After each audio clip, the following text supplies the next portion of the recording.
This is the painting I'd like to talk about today.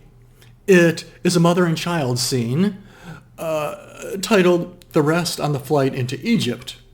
It's a painting that I did in 1986. My name is Leonard Koscianski. I'm an artist. This is my studio. And I began life as an art history major. I loved Renaissance art history. And I loved many of the iconographic prototypes of the Renaissance, such as the Crucifixion, or the Nativity, or the Birth of Venus, or the Life of the Virgin with its rest on the flight into Egypt. Now, in this painting, which I painted, I used my wife and my son, my second son, Daniel, as models. Now, the rest on the flight into Egypt takes place as Mary and Jesus and Joseph are escaping into Egypt. And we can see that here in this woodcut by Albrecht Dürer from 1504. And the reason they need to escape is because the three wise men told Herod that there was a new king of the Jews. And he became very upset. He was the king. He thought there was a usurper. So he had the firstborn male child of all the families killed. And this is called the Massacre of the Innocents. Well, Mary and Joseph got wind of this, and they escaped into Egypt. Well, as they're traveling, there is this moment when they stop, and that's the rest on the flight into Egypt. And it's a scene which is depicted by many artists over the centuries. And here we see Mary feeding Jesus in this painting by Gerard David from 1510. Joseph in the background trying to scrounge up some food. And this painting is a beautiful painting. It's here in the National Gallery in Washington, D.C. Be sure to see it if you can. But this prototype of the rest on the flight into Egypt persisted for centuries. And here, 300 years later, in 1810, in this painting by Philipp Otto Runge, a German visionary artist, we again have this rest on the flight into Egypt. And there on the left is Joseph tending the fire. There's Mary praying. Jesus lying on the ground looking up at a tree which has angels in it. It's an unfinished painting, but it's a very intense, very interesting visionary work of art from the early 19th century. But this prototype is one that I wanted to use in this painting that I did. And here we have a blend. It's a surrealistic painting. It's a blend of realistic appearances and subconscious imagery and interpretation. So we have the mother and child, and then we have this natural foreground with the leaping fish. Now the child wants to go out and explore the world, but the mother knows that that's dangerous. And she knows the dangers that are lurking out there. So she's trying to hold the child back. But the child wants to explore the world. He's eager to discover the world. And she is just as determined to keep him from getting hurt. Now in the foreground we have this leaping fish, this golden fish. And the psychologist Carl Jung has written a lot about golden fish swimming in pools of water in the forest. And gold is sort of the eternal, immutable metal. And so fish swimming in pools in the forest sort of represent the soul. So does this represent the child on a journey of self-discovery? And it's an interesting tension between the humans and the animal imagery. And it's an interesting tension between the mother and child. In this oil painting, that's 66 inches high by 48 inches wide. And I developed it the way I develop most of my paintings, beginning with a series of pen and ink drawings in my sketchbook. Now this pen and ink drawing is about 8 by 10 inches, and it depicts a mother and child with a dog sleeping at their feet. There's a house on the right, a forest on the left. That idea I developed further and created a more brambly, threatening foreground where the mother is holding the child in a protective embrace. She's still concerned. She's still suspicious. And, there's that forest background with the suburban home. And there, in the next drawing, they're standing in more like a garden, a circular garden. With the dog on the right and a bird hovering overhead and a house there on the left. And, at the time, our house was in the woods. So this was sort of like the environment in which we were raising our children. Now here, the mother is more relaxed because she's got a tight grip on that child. But the foreground is very threatening and brambly. But we have that suburban home on the left, and the dog sleeping on the right, and the bird flying overhead. And then in the next drawing, I really like this composition with this fish leaping into the air, creating this arc-like movement around the mother and child. So I developed the idea further and created more light and dark shapes and became more complete.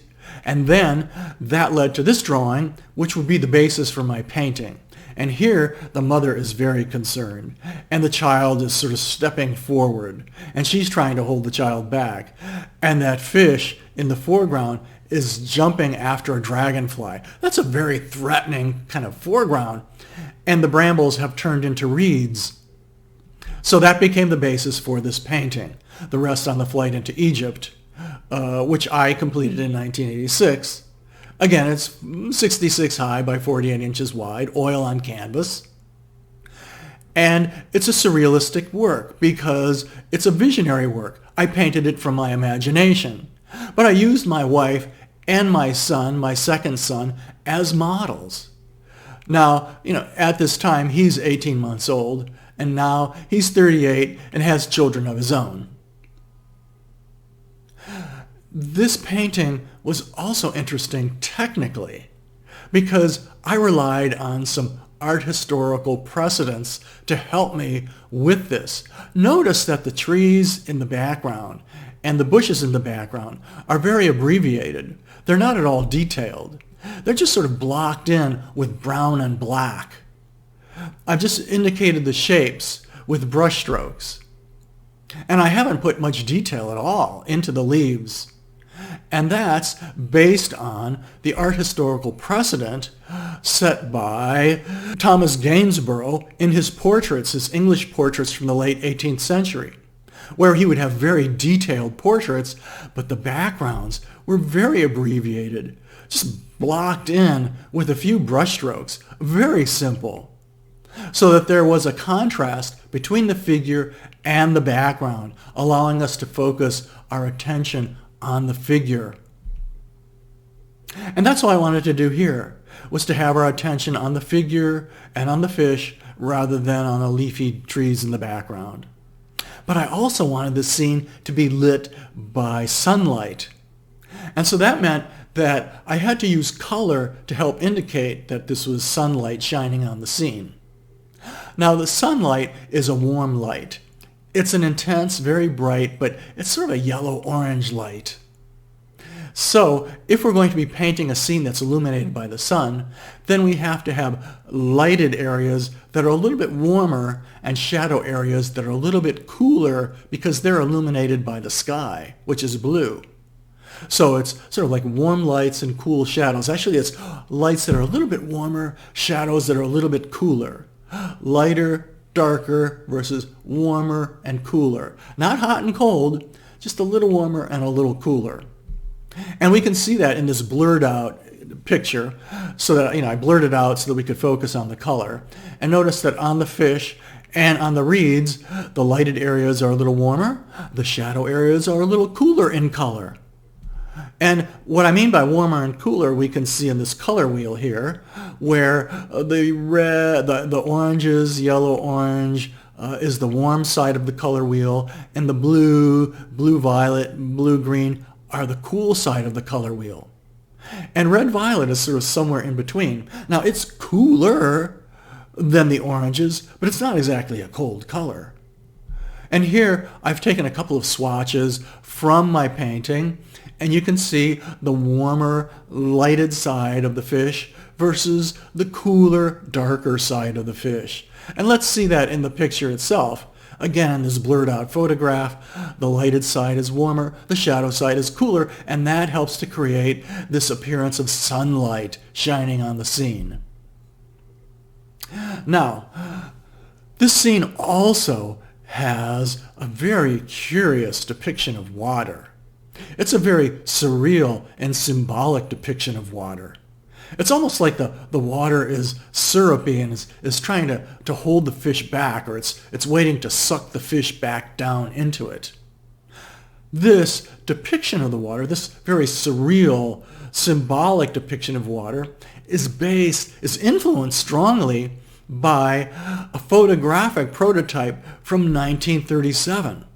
This photograph by Harold Edgerton of water, of droplets of milk splashing, is one of the most surreal photographs of the 20th century, and yet it is a scientific photograph. It's scientifically accurate, and it first appeared in Scientific American magazine. But it is such a surreal, symbolic, photographic representation of these milk splashes. And so this is the painting, and it was finished. And because I'm a professional artist and I was relying on my artwork to support my young family, it was important that I send this painting out into the world so it could be experienced by others. And so the first step on its journey out into the world was I had to varnish it and frame it, and then I sent it to a serious art gallery, in this case, the Phyllis Kind Gallery in Soho, which was a very good gallery at the time, an excellent gallery, and I was delighted to show there and have my work sold there. And here's the dealer on the left, Phyllis Kind, standing with another one of the gallery artists, Ed Paschke. Phyllis Kind was one of the most intelligent art dealers I've ever met. But she was also a very difficult personality. Not an easy dealer to work with at all. But she had an excellent gallery, and Ed Paschke there on the right was one of my favorite artists, and I was absolutely delighted to be showing with him. And he really liked my work. He even bought one of my paintings. Well, thank you for letting me talk to you today about this painting, The Rest on the Flight into Egypt, which I painted a long time ago in 1986. One of my favorite paintings, using my wife and my second son Daniel as models. But thank you for watching this video, and if you wouldn't mind, help me out here by subscribing to this channel. YouTube keeps track of the subscribers, and if I get enough subscribers, they will begin to share some of their advertising revenue with me, and that'll help me to make more videos in the future. But thanks for watching. If you liked this video, be sure to subscribe, like, and share.